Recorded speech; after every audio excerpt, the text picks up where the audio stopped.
The best way to understand physics is to do problems. So this chapter is going to cover several different problems about conservation of energy. Let's start with falling objects, the energy way. You've already done this using kinematics, but let's see how we would solve it using conservation of energy. So we're going to assume an object at rest at a height of h0 and it falls. And we want to find the velocity of the object right before it hits the ground, once again assuming no air friction. Before you learn the conservation of energy, you would draw a free body diagram and then use a kinematics equation to find the velocity.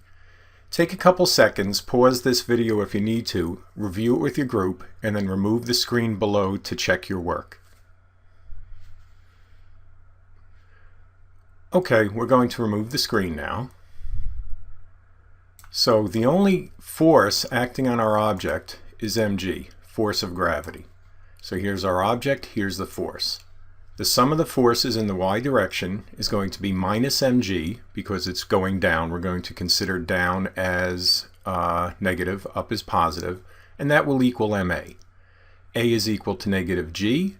We then use the third kinematics equation right here. We put in the negative g for a. Our final height is h, so perhaps you can see how the negative g works with the negative h0 to give you a positive number here. Our initial velocity was 0, so the final velocity is 2g times how high the object was above the ground.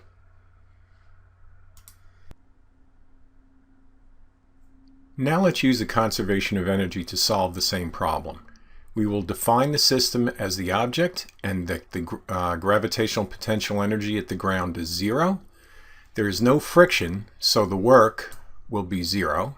So we have the initial equals the final energy. At the top, you just have gravitational potential energy as the object's not moving. At the bottom, there is no gravitational potential energy because your height above the ground is 0. So plugging in our expressions for these two equations, we have mgh0 equals 1/2 mv squared, and the velocity is the square root of 2gh0, where h0 is the height above ground. Fortunately, it gives us the same answer as using Newton's method. In this case, both methods take about the same amount of time and effort. But in cases where the motion or the forces acting on the object are very much more complex, conservation of energy approach is typically easier.